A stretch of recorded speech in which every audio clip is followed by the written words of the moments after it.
Hey, welcome to the Tech-Mex Podcast. We're your hosts, Eric Mando, and this is episode 41. We're bringing you the top stories in Bitcoin, tech, and wealth so you can impress your friends. Dale. Dale.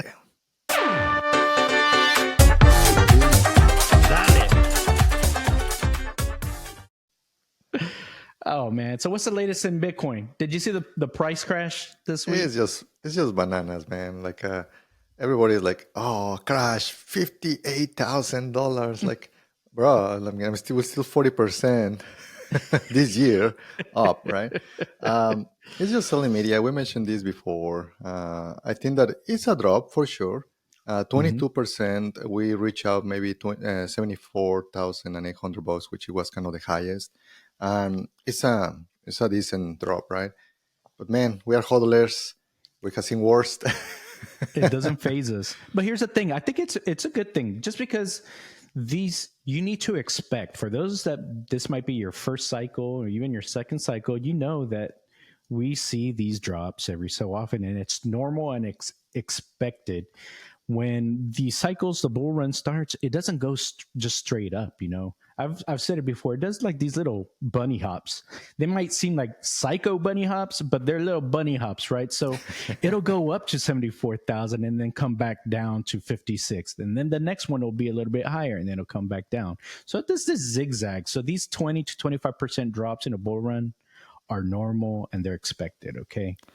Yeah. I have this picture. Imagine to climb something like in a big pole. It's very hard, right, compared to a staircase. So, yeah.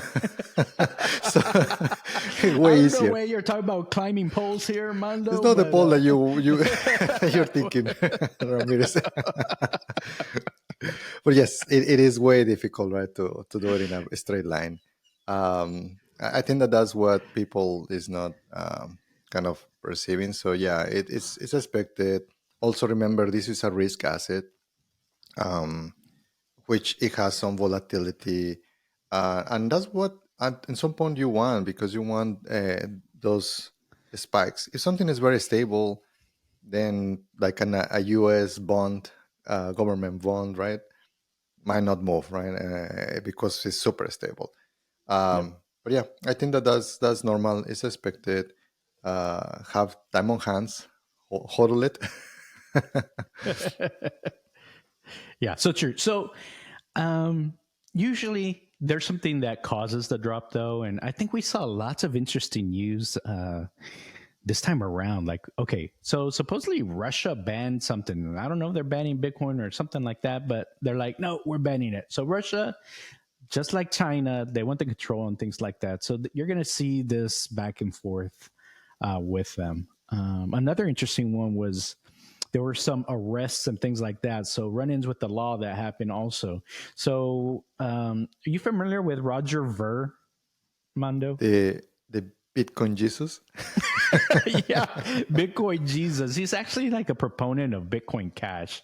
And it's like another one of those, like, Bitcoin Cash didn't take off, and it's a fork of the original Bitcoin, all this stuff, right? Well, he's an early Bitcoin investor, whatever. So that's how he kind of made his name. Well, he was just arrested for tax evasion in Spain. So. You gotta pay your taxes, man. Yeah, you can't get away from that, right? That's how they got Al Capone, right? Not for all of the bad things that he did.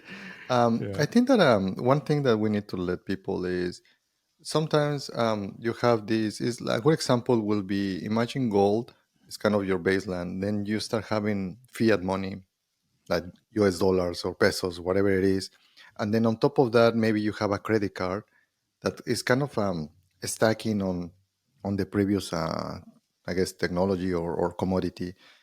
In the case of Bitcoin is kind of the base. Then you start seeing other things, and even within Bitcoin itself, like they start creating new algorithms and they start creating new stacks. The other one is Lightning Network, and they start building it in order to be able to transact in a cheaper way.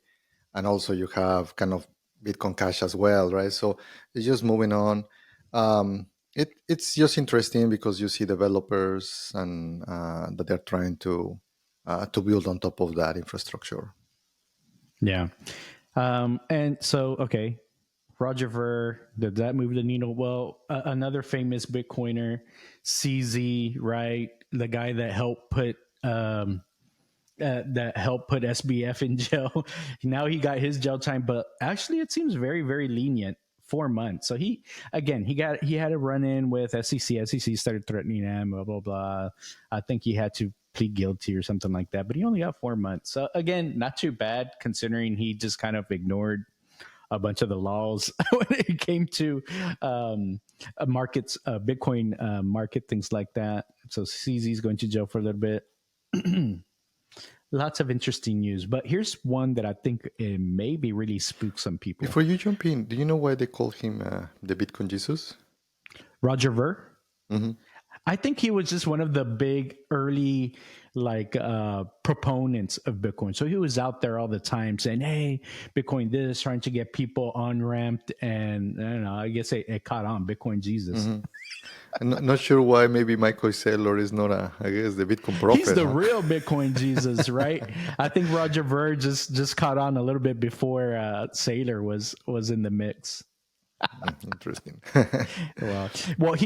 So Roger Ver, he's actually, it's kind of weird. He was actually born and raised in Silicon Valley. So maybe he knew he had to coin a name, right? He was in the business. He actually got in trouble before this also by selling fireworks on eBay, like way early on, right? So he was always doing some crazy stuff. He's kind of the type that just kind of goes full bore on these things, right? He needed to serve time in jail, I guess. Yeah, I don't know. He even did things like he tried to renounce his citizenship. Also, tried to get citizenship elsewhere outside of the United States. So I don't know. This guy is kind of an interesting guy all over the place. But he was just kind of one of these early proponents on this guy. So. I mean, if he really didn't want to pay taxes, he could have go to Puerto Rico, right, and stay there for 6-7 months, and then reduce his taxes, right? To there's certain things. Again, we're not financial advisors. Yeah, we are not accountants. Yeah, there's ways of doing everything legal. So I mean, I don't know what this guy was doing, but he got caught. And so, just like CZ's big time, one of the top people in Bitcoin, even he's going to jail. Bitstamp, yeah, that's another big exchange that he built. Yep. So it's just man, so again, I think this crash, and by the way, it's already recovered a little bit. We're back up to 63, 64K, something like that. But it did go down a good amount to below 57 to 56.8. I think it was a culmination of a bunch of little things, So, but I was thinking this Blackrock news that came out is there weren't that many inflows to Blackrock in this last week. So, of course, all of this data is kind of out there in public that you can see how much each of the ETFs. How much inflows they're getting of people wanting to buy Bitcoin, and it slowed down a lot for BlackRock, which they were one of the biggest ones starting off since January. So that I don't know if that's an indicator to some people, and that caused some of the price to drop. Yeah, and also remember, people were expecting with the ETF that to the moon, and yes, I think that we'll reach the moon, but it's not gonna be 30 days after the ETF, right? So I think that it will take some time because they move very slow. Wall Street moves slow in certain regards. They have to get approvals from hedge funds managers. They have to get sometimes they are pension funds that they have to manage. So, and that takes time for them to get approval on these investments. The instrument is there, and now they can even propose. So I think that we'll start seeing a ripple effect based on that. Sometimes it might be 30 days, right? As fast as that, or it could take, I don't know, 1 year, 18 months to develop to that point. Yeah, for sure. We've got plenty of time ahead of us. This is all still pretty new. We're talking about just 3-4 months ago that this became even an option for people. There's some other news kind of that is also affecting maybe some of this. Some people may have been expecting the Fed to cut rates a little bit, and they didn't really see that in the last meeting. So, I think we saw stocks as a whole also come down a little bit. It's not just Bitcoin, and maybe we're seeing a little bit of correlation here, like Bitcoin running similar to the market as a whole, right? It's not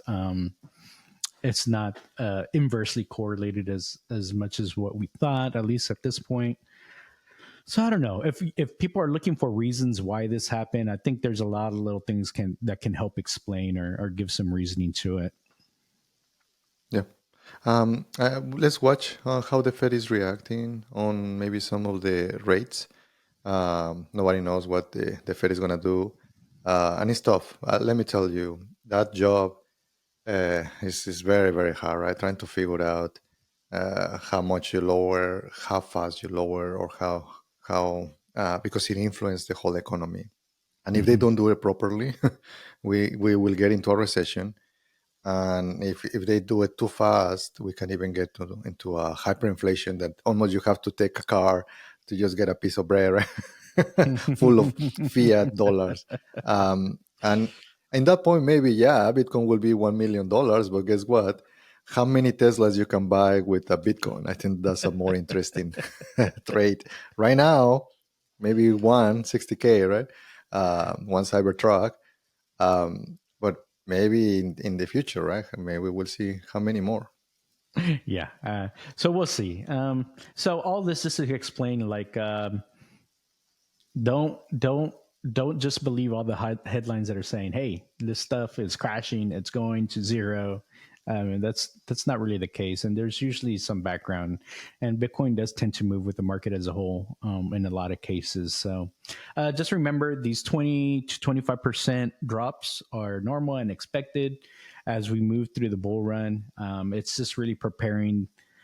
Maybe liquidating some people so it can make the next run up to the next target, which I think a lot of people are thinking that it could be more towards the 100K point for this next like all-time high target. So we'll be building as we move forward. Yeah. So if we're thinking about what are the things that are going to cause the Bitcoin to rise, like one of the things is the money supply. So some of the news that started to come out this week is that the money supply started to slow down, right? The Fed said, hey, we need to slow down. The money supply is growing too fast, it's growing too much, it's causing inflation. So they've been slowing it down. So if you go to the money supply website, which is the St. Louis Fred website, and you can look up St. Louis Fred money supply or M2 supply.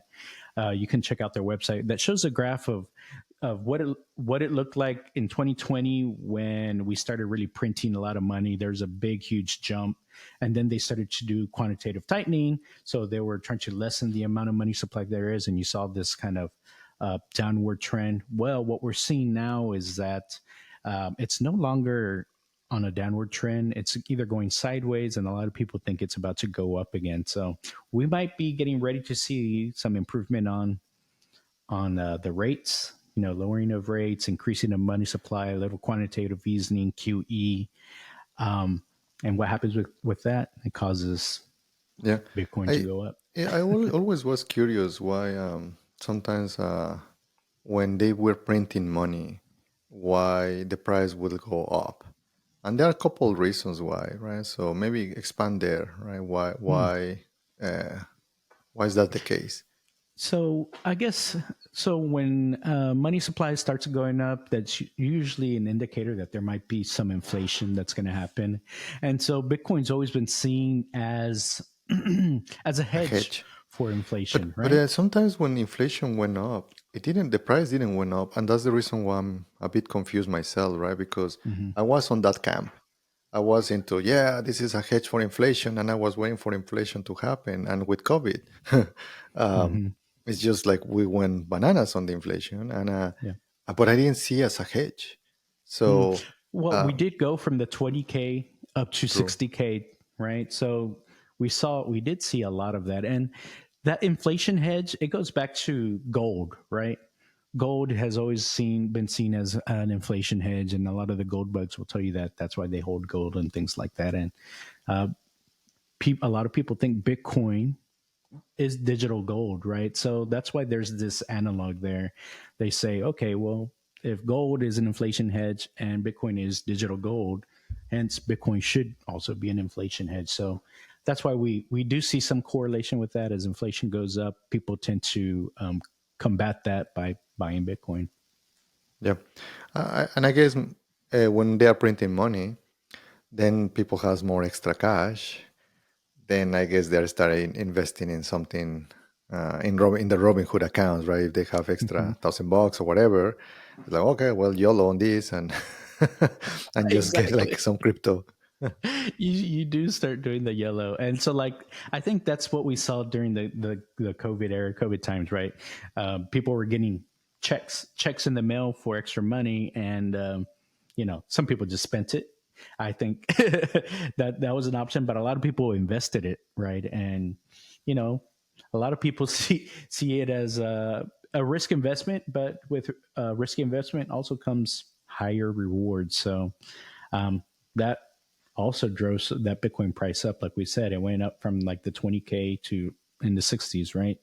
Yeah, So that's another thing. Yeah, money supply grows, more money sloshing around in the economy. There's more people investing. yeah, for sure.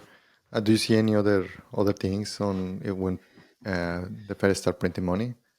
There's probably one more, and this is actually something that came out in the news this week as well. A lot of times when there's still this quantitative tightening and things like that, or when What the does Fed that does starts. mean for the audience, right? People like, what is that quantitative thing, right? Well, So they're trying to shrink the money supply and try to slow down inflation and things like that, right? So, are they doing it like the Joker on the Dark Knight, just blowing up the banks. blowing out the money?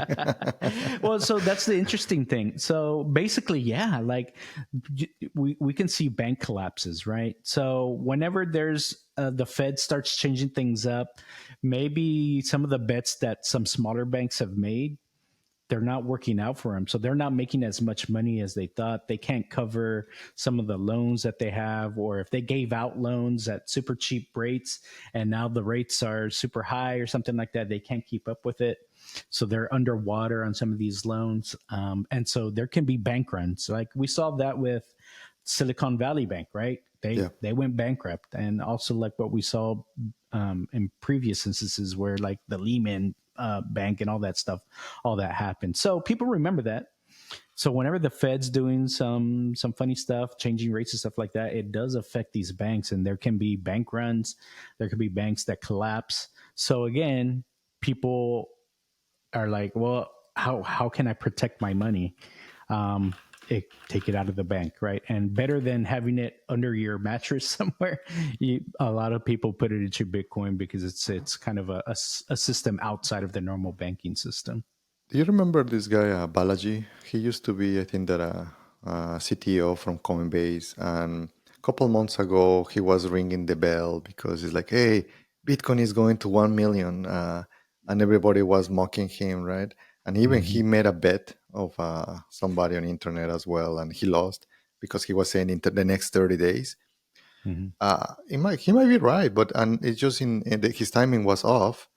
But when he did the research, there were like a couple thousand banks that they were underwater, and that was literally his premise. It's like, hey, look, all of these banks that are underwater, and it's a ticking bomb. Unless the government comes and step in and helps them out and bails them out like before, then they will be okay.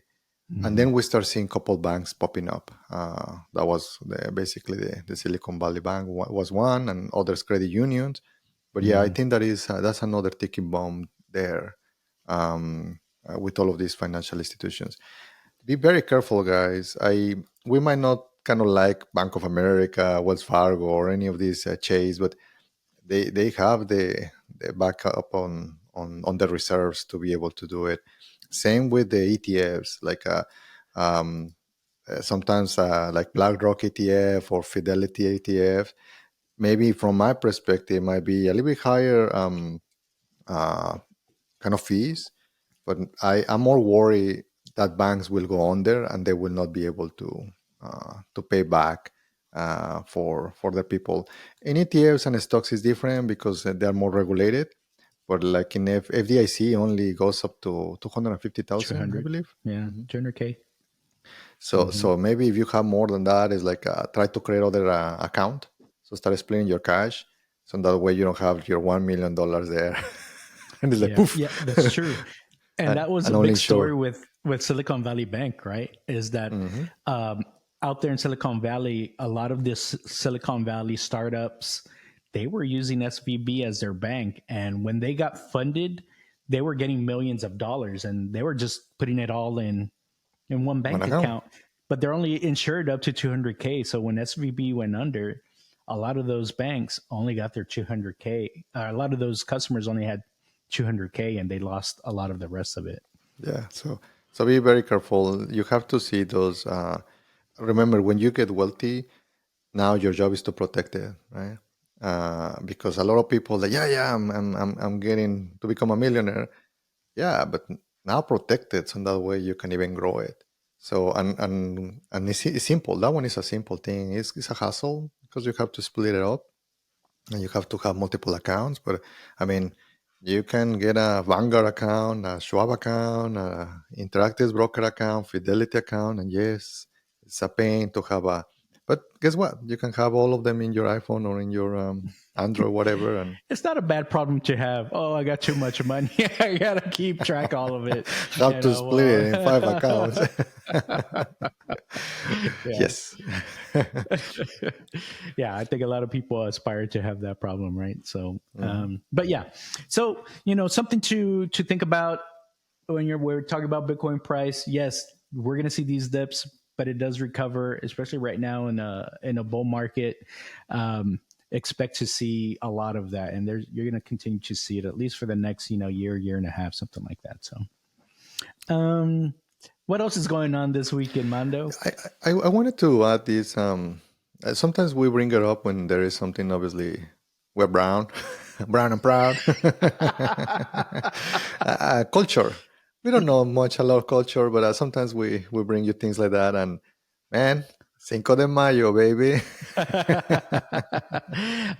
Time to get your party hats on, right? Yes, the always funny thing is like people don't realize, and I get because I'm Mexican, right? So I'm like, yeah, your Independence Day, man, good for you guys. Like, bro,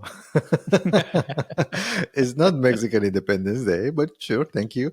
It's funny that here in US, it gets more celebrated, restaurants and like like it's fun, party, fiestas, Margaritas. margaritas everywhere here in Texas, right? I mean, don't get me wrong, I like margaritas, frozen. So I welcome them. But yeah, it's basically the Independence Days in September. So it's not in Cinco de Mayo. Cinco de Mayo was basically to celebrate and recognize Mexico's victory for the French Empire. So, and interesting because that battle was led by Napoleon III. Not the Mm. third, the third. The turd. And I like the turd. Yes. So this battle was in Puebla, which is a couple hours away from Mexico City. I was born and raised over there. But yeah, this happened in 1860 something, 62. But yeah, that's kind of the remembering that holiday. But it became very popular, man. Do you I know mean, why here it became more popular? I think there's a gap. Maybe like so we needed the celebration before, like I guess Mother's Day or something like that. So like, It's just a reason to more party. it's a We don't reason need we don't need a to have reason, a man. We just party party. celebration. The weather's getting nicer outside. An Yeah. So excuse for the grill. yeah, I think that's what it is. But I think it's fun to be able to celebrate the culture just in general. So I'm happy that there is something like that within the American culture that people celebrate the Latino culture, or at least that's Mexican culture, right? So I think it's pretty fun. It's pretty interesting. It's a nice way to just celebrate in general. And I like that you brought us this public service announcement today about, right, it's not really the Mexican Independence Day, which what actually for the what is the date here in September that people usually celebrate? It's I always get confused though because it's September 15, but there is a story there. Let me just even Google it. Uh, I think that is 15 Independence. And the reason why I get, yes, it is September 15. It's the anniversary of the some of that. Um, but the story is actually goes back to Porfirio Diaz. Dude, Porfirio Diaz was one of the dictators from Mexico in the early 1900s. But let me tell you, it's one of those things that sometimes timing it doesn't do justice to people. This guy in Mexico, when it was conquered by Spain, and then as well France, and as well, right? Like you see all of these European countries conquering portions of Mexico. Then when they left, there was this independence. Uh, Basically, was unrest for the whole country. You have generals and kind of guerrillas, right? In different areas, you have in the south, you have in the north, and so on. And basically, that's when also Mexico lost a lot of the territory, right? I mean, all of that belt it was lost on some of that. But what this guy did, it was kind of like settle the wars because the guy was a general. Mm-hmm. And his name is again is Porfirio Diaz, and this guy started stabilizing the country. If you go to Mexico City, there is a several type of houses, and I remember when we were there, Eric, like back in a couple months ago, I took you to a couple houses from that time. They're Mm-hmm. baller, right? Yeah, they're, I mean, very nice. I think we went to Madre's restaurant, and the other one was Saks. Those are really Yeah, nice yeah. restaurants. Those houses, you can see that there is wealth, there is money, all Mexican money, right? Uh, People don't realize, they think that they're only in New York and in kind of in Connecticut and all of those areas. No, there's money everywhere. And in Mexico City, you can see when there was some wealth because even in mine 200 years ago, building that type of a house, right, for a person. So aristocrats, right? Maybe were Mexican dukes. Right. Yeah. And I think that yeah, because at the end of the day there was some royalty, there was some literally like Maximilian, which was a French emperor. So people Mhm. forget or don't know about some of the history in Mexico, that we had some emperors in Mexico.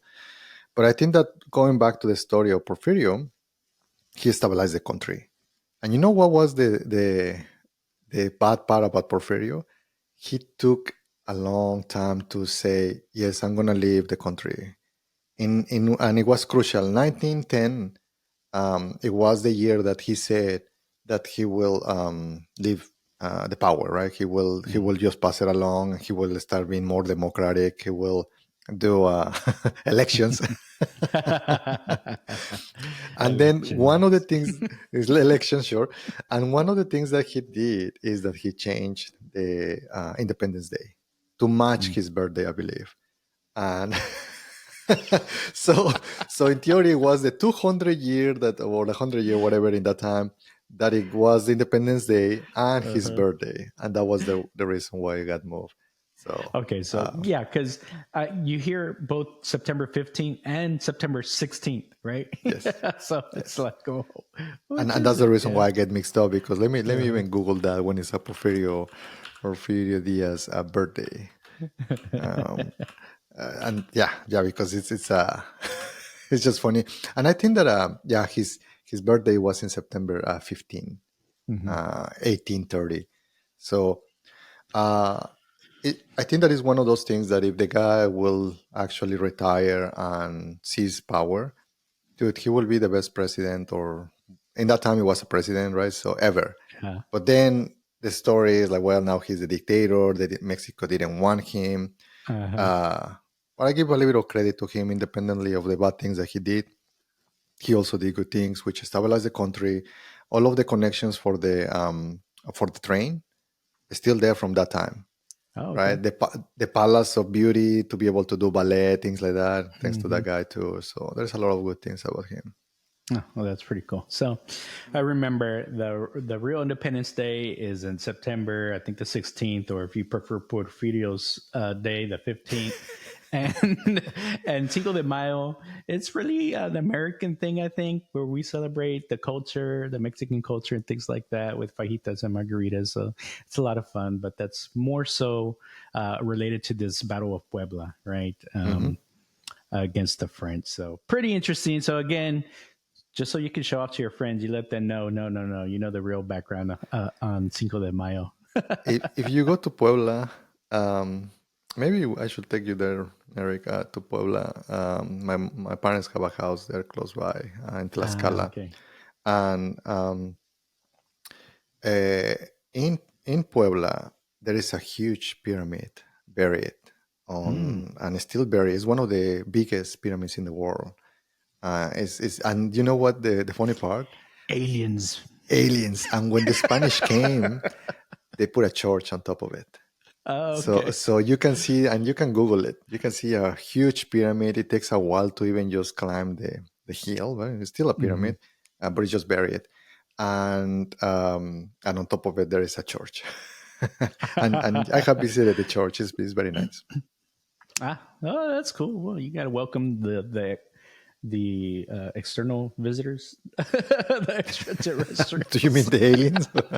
the aliens. That Yes. was funny. Okay, well, so again, real happy to share that information with everybody, so you can go talk about it when you're at your Cinco de Mayo parties. But another piece of interesting information came out. I think it was this week or last week. But the Mexican government just kind of signed this new law into place where you can now easily get your Mexican birth certificate if your parents are from Mexico or if they have their birth certificate. So technically, I think Mando, you should be able to easily get Mexican birth certificates for your kids too. So without too Hmm. much hassle. But do you have to go with like to the embassy, to the Mexican I think you go embassy, to the or? consulate. You can go to the consulate, and I think you just have to register it. So it's basically very similar to I think in the U.S. Right? Uh, you have a baby out of the country or something like that. You still have your American citizen or your U.S. citizenship. So now Mexico made did a similar change. So now it's the same thing. So you keep your Mexican citizenship, even if you were born somewhere else, like in the U.S. or in Canada or in Europe or something, you can still claim your Mexican birth certificate. And of course, that means then you can get your Mexican passport and things like It that. would So be really interesting interesting. news. Yeah, it would be interesting to see. Let's say that you are going in an airplane in the Gulf of Mexico, like, and the woman is pregnant and gives birth in the middle of the air. Where is that baby from? That's a mystery right there. I That's a real believe that question. depending of we need to see if that's true or not. If the aircraft or the boat, if it is American, it might be interesting Mm. to see if uh, what will be that. Obviously, if the parents have certain nationality, sure, but that would be an interesting thing to research. Maybe, like you say, they're a citizen of the world, right? Yeah, they are citizens. It's like the ones that they get born like in 2020, I guess 28, February 28. Oh yeah, I know, right? Or the 29th 29, the 29, on the the leap 29. year. So, Uh-huh. and the leap year, exactly. That's the Uh-huh. name. Yeah. Maybe that's the case here, right? Like you have a birthday every leap year. Yeah. Oh yeah. So, anyways, interesting news, and I know we had talked about that. Mondo had his speculation: is Eric a spy or what? Why does he want another passport? But no, not a spy. Just like I like to have options, and I like to celebrate my Mexican heritage too. That's So why that's you don't something know that I'm that looking forward to. that Huh? Ramirez is like communist. Man, they always stop me at the customs. They're like, "Oh, They send there's you there's a to the famous room. Eric Ramirez out there. We just want to make sure you're They not send him." you to the small room and Yeah. No, I'm not climbing any poles or anything. So none of that. yeah, I actually also that, but I think that they maybe arrest the bad Eric Gomez, which that's the reason why I'm using I think Mando it's an Gomez, right? excuse. That's what they're doing. That's what they tell everybody, right?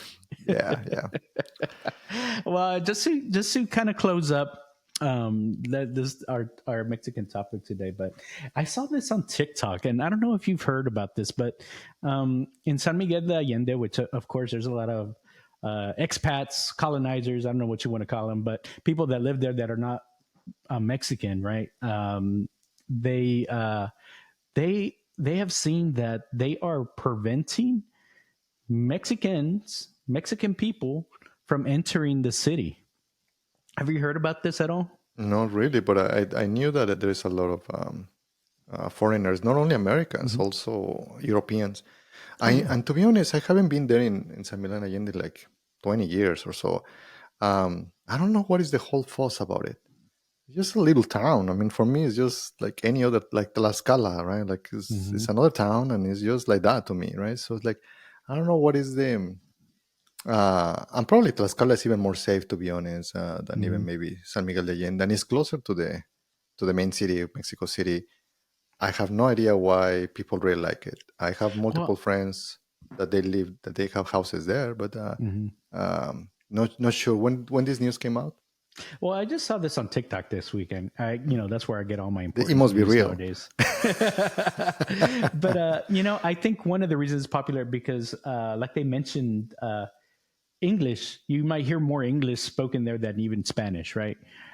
So I think maybe a lot of people that are That trying happened to in Cabo though, and in Cancun too, Cabo where too. like they start Mm-hmm. charging you in dollars. They like it's five pesos. Like no dollars. Like bro, man. I mean, we're in Mexico, man.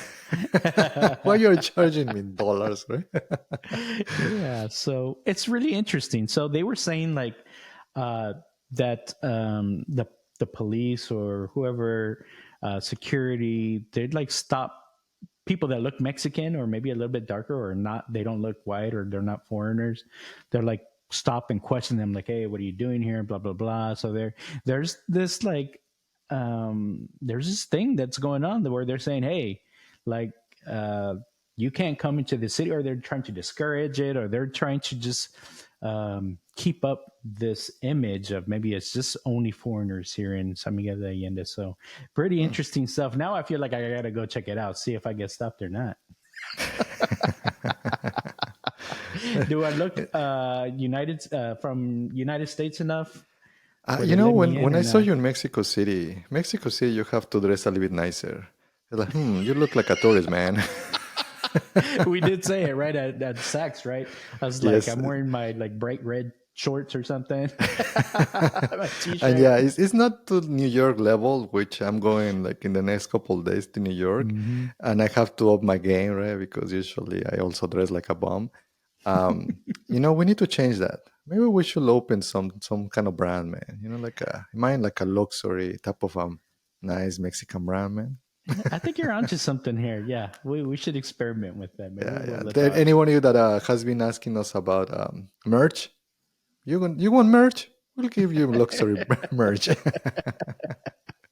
Yeah, so yeah, keep an eye out on that. We're planning something for y'all. But yeah, so it's really interesting, to hear these news. In one way, the Mexican government is encouraging, people to embrace their roots and come back and visit and things like that by making sure everyone has the ability to easily get their Mexican birth certificate. But then at the same time, there's certain towns where if you're seen as being Mexican, it's hard to get in or you're being stopped or harassed. So very, very interesting times. Nice. So, Cybertruck, man. Did you saw the comments? Thunder, thunder, thunder, foot. I like one that, of our man. one of our past videos, it was that we were talking about some of the bad things that the pedal was getting in stock, And I love the comments. So keep bringing the comment, guys, right? We love you haters and the ones that are not haters. We don't have that many haters, actually. I'm surprised of that. But that comment was very funny. So shout out to the person that commented out. I like the Thunderfoot. Yeah, it's pretty good. Well, yeah. So, well, Cybertruck's been getting a lot of press, and not good press, right? We mentioned the pedal, but there's also this thing. Actually, I just saw this yesterday. Okay, have you seen these videos where they're putting carrots on like the hood and stuff like that, and when it closes, it chops the carrot in half. Same thing with like the door, and they're trying to show that if you get your hand stuck or your finger, you close it on your finger, you're gonna lose your finger. That's what they're trying to show, and yeah, I mean it's stainless steel, it's sharp, so I can totally see that being a thing, and so Tesla saw this and they actually reacted to it. They actually put out an update to soften the closing pressure or closing force on these things. But you know what? There is a there's a YouTuber out there that decided to test it. He has like 100% faith in Tesla on this. What you want to guess what happened? No, he did not get his finger cut off. At least not that I noticed. But he put his hand there and he closed the thing. Man, it left like this gouge across all his fingers. Now, granted, it didn't cut off his fingers, which maybe previously. Thank you, YouTuber, for testing it for us. Yeah, exactly. This Shout out YouTuber, to you. I give him props. I think he thought it really wasn't going to hurt. But when it closed on there and you could see it latched, like it went down, he's like, oh, yeah, it seems okay. But he's like trying to like open it and it opened up. He's like, oh, see, I'm fine. But you see like this line going across all his hands and fingers. It's like, oh no. Wow. Oh no, so bad. I have seen some of those similar videos, like with an iguana or a crocodile, right? Like I put in the hand, look at me, and I just clack, like, yeah, I'm still good, and the whole skin it's like dripping blood. Yeah. Oh gosh. Well, so anyways, shout out to that dude. I'm glad I wasn't the one to have to do that for y'all. When you have your Cybertruck, Ramirez, we're gonna have to test it with you. We don't trust the YouTuber. Close. I probably have another month or two, and I should have mine, but so we'll see. But anyways, have you seen the rip-off version of the Cybertruck out there? Yeah, man. This week came out. This is China's one of his largest car makers. It did a knockoff. We kind of mentioned it in the pod that is creating trends, right? We were talking about it that before it was kind of very circular type of cars, and I'll give that to Elon's engineers or designers that they are creating this trend that now is like more straight lines, more cyber techy type of a thing look. And guess what? Now China start copying them, right? So it's a prototype. It's not in production. But the interesting thing is that this company sells more EV cars in China than actually Tesla. Tesla only sold 1.8 million cars 2023. This company sold 2.4 million EV cars. So it's not a tiny mini company, right? So it would be interesting. And yes, the pictures, maybe we should put the picture of the truck. So that way it looks very Cybertrucky, a little more like flat in certain areas, more maybe, roundish, more so soft people in don't lose fingers. I don't know. It looks more like an Aztec to me. Like who makes a GM? Who makes the Aztec car? There is a car. Pontiac Aztec. Yes, it looks more like that to me. They soften it, but yeah, I like these though because it will allow Tesla to start seeing, and competition is always great for consumers, right? Like we'll start getting better cars because I think that there are some odd things about the design, like the wiper, right? So I will be curious how they will start resolving some of those issues. Yeah, who knows? But so this was Dongfeng, right? The China company Dongfeng. This is their version of the Cybertruck. Yep. Interesting stuff here. Well, you know what else is interesting? Actually, Elon recently made a deal with the with the Chinese government that on the Teslas out there that they're gonna enable full self driving. So like people can use like straight up, the car is gonna drive me. We don't have that here yet. I think in the U.S., like where it's like completely like legal, you could do it without having your hands on the wheel ready to take over. I think they made the deal over there in China where, hey, it's gonna be a free for all. I don't know, man. I've been in Beijing, in over there in China, and it's like it's similar than Mexico City. I don't know, like it's hectic. It's a lot of people, and we'll see how Hey, how if it that can drive over behaves. there, I'll certainly feel safer using it here in the U.S. Right? It'll Yeah. have some good learning there. So I think that now talking about the Cybertruck, I think that maybe 100 days, right, is kind of the becoming the average. So maybe you might get it, man, because I remember that you ordered it like for real because you got the invite. Yeah, I got the It's like, hey, invite. it's kind of getting ready.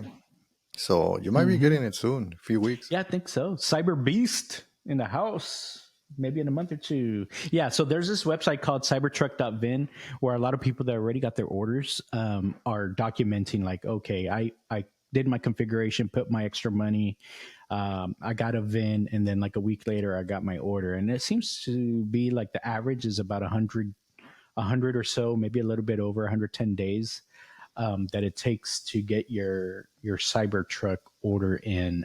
So I ordered in mid March, so I'm Mhm. thinking late June I should have mine. We need to see if it's too low. If it's too low, I'm gonna bail out from it. But if we can lift it, or maybe the car, because that's the only part though that I'm not too happy that it looks like a El Camino. It looks like a Lambo. It's more like El Camino. It's like a Lamborghini with big wheels. No, no, no, like El Camino. We'll put El Camino compared to Uh, Cybertruck. how about I get the Cybertruck, you get the Roadster, and we can switch. Yeah, the roster looks nice, but Roadster it's looks getting good. into a point where like if you're going to that, maybe a Lambo, right? Then I hope that Lambo gets EV. Mm, Then it's like as might as well maybe. just freaking Yeah, EV, right? I don't maybe. mind. I don't Maybe. drive that much that I care about the self-driving thing. Just Me whatever. neither. Just in the beach. That's why I wanted a truck is so I can maybe get a boat and stuff like that when you take it to the beach and Don't cut your hang out fingers there. off. Yeah, I know that's a thing. You gotta watch out. Yes. But you know what? To keep me company in the truck, Elon said that they're gonna load Grok. Remember Grok, right? Grok Yeah, yeah. is The Tesla's AI. AI or Chat GPT, right? Hmm. So you're gonna have your friend is gonna be Croc. Yeah, I'm gonna meet my friend Grok It's like talking it's to like a me. Wilson instead of talking to the volleyball ball. Should talk to okay, Grog. I, I gotta figure out a good name to name the Cybertruck. I don't know. We'll see. But I'm gonna call him Beast, Mr. Beast. No, that was taken, man. Come on, you're gonna get I know sued. it's taken. Mr. Beast. Yeah. But anyways, yeah. So that's pretty interesting. So yeah, you're gonna be able to ask it to change the temperature, turn on your wipers, and just talk to it like normal. Ask your car for advice. What do you think? Should I buy Bitcoin now or wait a little bit later? It'll be able to tell you. It'll be pretty interesting. Yeah, I think that is all of these assistants. We'll see them around. I think that uh, Alexa was able to start changing some of the behaviors, people not feeling too awkward just talking to their devices. So Yeah, I that's think right. that that helped a lot. Not sure how Amazon will come back from that. Maybe they're gonna have to rethink, but they have the devices though. I think that they Hmm. can do a nice update to change a nice LLM because the other technology was a different type of thing, right? Alexa is not truly an LLM. Yeah. So but they do the update, and man, that would be amazing when they can do the upgrade Hmm. for a new smarter AI, because again, Yeah. the devices are there. Well, if someone out there wants an idea, go develop like a completely offline LLM that you can basically use like an Alexa, because I don't want all my data going out there too. Not that I'm not sharing all my info with all of our subscribers here, but I don't want Amazon to be collecting, like always listening and having their super smart AI like analyzing me as I'm walking around the house. So, but if there's someone makes one that's completely local and doesn't stream stuff out, that might be a good idea. So I can control the smart house and stuff like that. Yeah, so I think that we have a good one, man. Oh yeah, I guess that's the end, right? Well, you know what? I haven't told y'all yet, but don't forget to like, subscribe, and comment. Obviously, we love to hear from you. I think there's a Mr. Randall out there that let us know he loved our content. You know what? We love you for checking us out. So, if you haven't watched our viral Bitcoin all-time high meme remix, go check it out. We've got 2 of them. We're working on a special Michael Saylor one too, so keep an eye out for that. We've got a good one here, but A that's all Michael we've got for Saylor today. tribute. You'll see it soon. Dale. Bye.